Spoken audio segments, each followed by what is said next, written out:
Hello friends, welcome back to my channel and welcome back to a new vlog. ఇప్పుడు మనం ముంబైలో ఉన్నాం. కరెక్ట్గా ఛత్రపతి శివాజీ టెర్మినస్ బయట ఉన్నాను. ముంబైలో ఉన్నాం మనం. ఇప్పుడు ఇక్కడ మన ట్రైన్ ఇప్పుడే 4ంటికి ఆగింది. దిగి మనం మధ్యాహ్నం మన ట్రైన్. నాకైతే గుజరాత్ నుంచి రిటర్న్ అవుతుంటే ట్రైన్ మారాల్సి రావడం వల్ల ఒక 5 అవర్స్ టైం అయితే దొరికింది. ముంబైలో ఈ 5 అవర్స్లో ఫేమస్ అయిన గేట్వే ఆఫ్ ఇండియా చూడడానికి వెళ్ళాను అండ్ అక్కడ బోట్ రైడ్ కూడా ఎక్స్పీరియన్స్ చేశాను. ఈ వీడియోలో ఆ బోట్ రైడ్, ఇంకా ముంబై రైన్, ఇంకా డబుల్ డెక్కర్ బస్ ఎక్స్పీరియన్స్ ఇదంతా చూపిస్తాను. Let's go. ముంబై సిఎస్టీ దగ్గర బయటకు వస్తే మీకు ఇక్కడ బస్ స్టాప్ కనిపిస్తుంది. ఇక్కడ నుంచి మోస్ట్ ఆఫ్ ద ప్లేసెస్ కి మీకు బస్సెస్ అయితే అవైలబుల్ గా ఉంటాయి. సిఎస్టీ నుంచి జస్ట్ 10 minutes లోనే మనం నారిమన్ పాయింట్ అయితే చేరుకోవచ్చు. చూసారా ఐకానిక్ సిఎస్టీ స్టేషన్ ఎంత బాగుందో. ఇదివరకు దీన్ని విక్టోరియా టెర్మినస్ అని పిలిచేవాళ్ళు, ఇప్పుడు ఛత్రపతి శివాజీ టెర్మినస్ అని పిలుస్తున్నారు. ఇది ఇండియా మొత్తంలోనే యునెస్కో హెరిటేజ్ సైట్ గా డిక్లేర్ చేసిన రైల్వే స్టేషన్ అన్నమాట. అండ్ ముంబైకి మెయిన్ రైల్వే స్టేషన్ కూడా ఇదే. ఇక్కడ బస్సెస్ ఉన్నాయి లైన్ గా. మీరు కావాలంటే గేట్వే ఆఫ్ ఇండియాకి కానీ అండ్ మరైన్ డ్రైవ్ కానీ వెళ్ళాలంటే ఇక్కడ నుంచి వెళ్ళచ్చు. అలా నడుచుకుంటూ వెళ్తే మనకి బస్సెస్ అయితే దొరుకుతాయి. ఇక్కడ డబుల్ డెక్కర్ బస్సెస్ చాలా ఫేమస్. సో అది ఎలా ఉంటుందో ట్రై చేద్దామని డబుల్ డెక్కర్ బస్ అయితే ఎక్కాను. బయట నుంచి చూడడానికి అయితే చాలా బాగుంది, బట్ లోపలైతే మాత్రం నార్మల్ గానే అనిపించింది. పై డెక్ లోంచి వ్యూ అయితే బాగుంది. ఇప్పుడు మనం డబుల్ డెక్కర్ బస్ అయితే ఎక్కేసాం.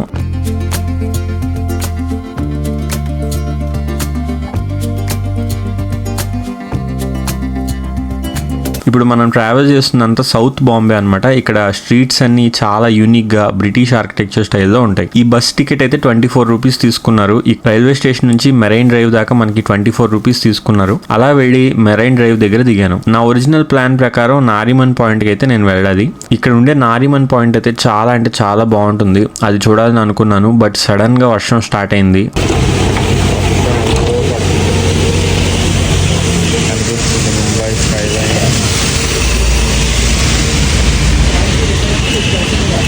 వర్షం అయితే ఆగకుండా పడుతూనే ఉంది. సో దానివల్ల మెరైన్ డ్రైవ్లోనే కాసేపు ఆగాను. వర్షంలో ముంబై అయితే బ్యూటిఫుల్గా ఉంది, బట్ ఇక్కడ వర్షం పడితే మాత్రం మీకు మేఘాల వల్ల అసలు ముంబై స్కై లైనే కనిపించదు. మెల్లగా వర్షం తగ్గుతున్న కొద్దీ లైట్గా బిల్డింగ్స్ అయితే కనిపిస్తున్నాయి చూడండి.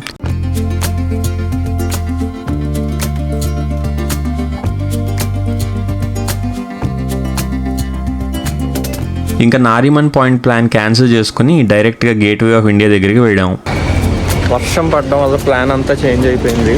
మేము ఇందాక నారిమన్ పాయింట్కి వెళ్దాం అనుకున్నాం, బట్ బాగా వర్షం పడింది. సో అక్కడి నుంచి బస్సు ఎక్కి గేట్వే ఆఫ్ ఇండియా దగ్గరికి వచ్చాం. కానీ మనం రైల్వే స్టేషన్కి వెళ్ళిపోవడమే. వర్షం బాగా పడతా ఉంది. ఇప్పుడే కొంచెం తగ్గింది. పక్కనే తాజ్ హోటల్ కనిపించింది. ముందుకెళ్తే వెళ్దాం పదండి. వచ్చేసాం. తాజ్ హోటల్ కనిపిస్తుందా?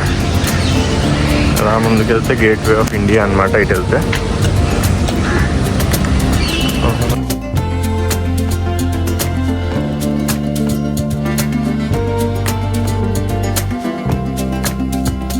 ఐ థింక్ ఇక్కడ రిజిస్ట్రేషన్ వర్క్స్ అయితే జరుగుతున్నాయి గేట్వే ఆఫ్ ఇండియాకి. నేను ఇక్కడికి రీచ్ అయ్యేసరికి వర్షం అయితే ఆగిపోయింది. ఇటు ఎంట్రన్స్ అనమాట.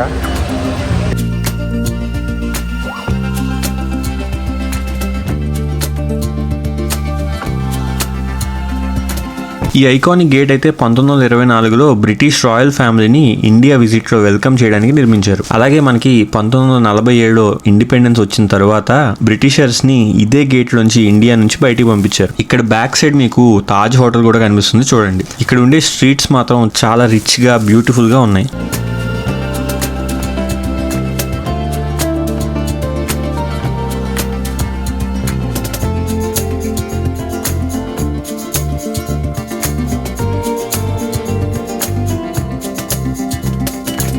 ఇప్పుడు మనం ఫెర్రీ రైడ్ ఎక్స్పీరియన్స్ ఎలా ఉంటుందో చూద్దాం పదండి. ఇక్కడ ప్రతిరోజు కొన్ని వందల మంది ఈ ఫెర్రీ రైడ్ ని ఎక్స్పీరియన్స్ చేస్తారు. ఇక్కడ నుంచి కొందరు ఎలిఫెంటా కేవ్స్ ని చూడడానికి, కొందరేమో అలీబాగ్ వైపు, అలాగే కొందరు జస్ట్ అలా ఒక రౌండ్ వేయడానికి ఫెర్రీ రైడ్ ఎక్కుతారు. ఇప్పుడు మనం నార్మల్ గా ఫెర్రీలో ఒక రైడ్ ఎక్స్పీరియన్స్ చేద్దాం. ఇది చిన్న రైడ్ అనమాట. ఇది అరౌండ్ 20 to 30 minutes ఉంటుంది అండ్ కాస్ట్ వచ్చేసి పర్ పర్సన్ కి 200 రూపీస్ ఛార్జ్ చేశారు. వీళ్ళు ఇక్కడే తిరుగుతూ ఉంటారు. మన దగ్గరకు వచ్చి అడుగుతారు. 200 రూపీస్ స్టాండర్డ్ గా ఛార్జ్ చేస్తారు. మనకి ఇలా ఈ కార్డ్స్ అయితే ఇస్తారు. ఇవి పాసెస్ అన్నమాట. ఇవి తీసుకొని మనం లోపలికి వెళ్ళాలి.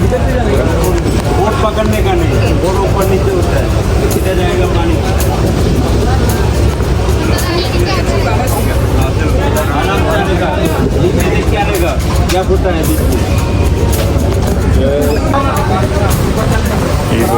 ఆ బోట్లోకి వెళ్తున్నాం. అలా అక్కడ దాకా తీసుకెళ్ళి మనల్ని మళ్ళీ వెనక్కి తీసుకొచ్చి ఇక్కడే డ్రాప్ చేస్తారు. యాక్చువల్గా వీళ్ళు మనకి చెప్పడం అయితే 40 minutes అని చెప్తారు, బట్ కాదు, 40 minutes ఏమీ చూపించరు. జస్ట్ 20-30 minutes బోట్ రైడ్ ఉంటుంది, బట్ వాడు 40 minutes అని చెప్తారు.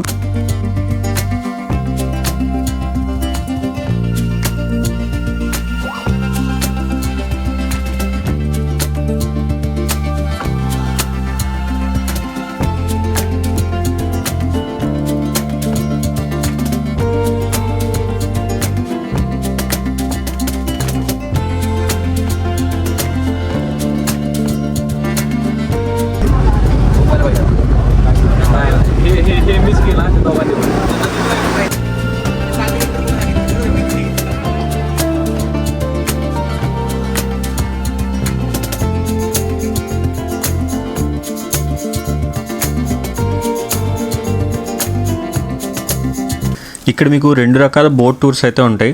ఒకటి ఎలిఫెంటా కేవ్స్ టూర్ అనమాట. ఇది పర్ పర్సన్ కి 400 రూపీస్ ఛార్జ్ చేస్తారు. ఈ ట్రిప్ లో ఎలిఫెంట్ ఐలాండ్ దాకా తీసుకెళ్తారు అండ్ అక్కడ అంతా ఎక్స్ప్లోర్ చేసి మళ్ళీ వెనక్కి రావడానికి మీకు అరౌండ్ 3 to 4 hours దాకా పడుతుంది. అలాగే ఇక్కడ నుంచి అలీబాగ్ కి కూడా ఒక టూర్ ఉంటుంది, అది కూడా ఇక్కడ నుంచి స్టార్ట్ అవుతుంది. ఇది కాకుండా మాకు ఇంత టైం లేదు బట్ ఫెర్రీ ఎక్స్పీరియన్స్ చేయాలి అనుకునే వాడికి చిన్న టూర్ కూడా ఉంటుంది. ఇందులో పర్ పర్సన్ కి 200 రూపీస్ ఛార్జ్ చేస్తారు అండ్ 30 minutes లో ఇక్కడ ఈ ఫెర్రీలోనే తిప్పి మళ్ళీ ఇక్కడే డ్రాప్ చేస్తారు ఇండియా గేట్ దగ్గర. ఇప్పుడు మేము ఎక్కింది అదే.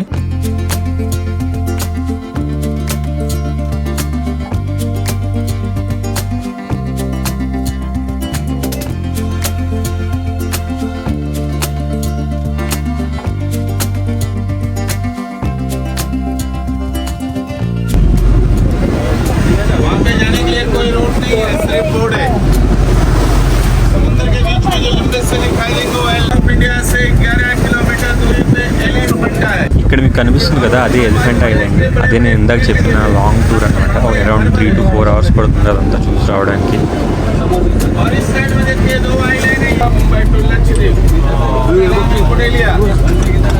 ఇక్కడ మీకు కనిపిస్తుంది వచ్చేసి నేవీ బేస్ అనమాట. ఇది సముద్రం మధ్యలో ఉంటుంది. ఇక్కడ నుంచే ఇక్కడ నేవల్ కంట్రోల్ అంతా జరుగుతూ ఉంటుంది. అక్కడ మీకు దూరంగా కనిపిస్తుంది కదా, అదే క్రూజ్ షిప్. ఇది ముంబై నుంచి గోవా దాకా వెళ్తుందంట.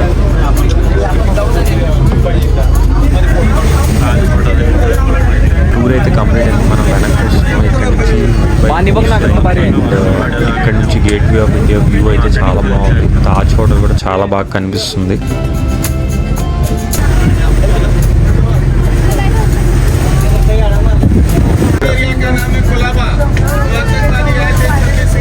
ఫైనల్గా మన బోట్ రైడ్ అయితే కంప్లీట్ అయిపోయింది. నాకైతే ఓషన్ వ్యూస్ అదంతా చాలా బాగా నచ్చింది. ఫెర్రీలో వెళ్ళడం అవన్నీ చాలా బాగున్నాయి.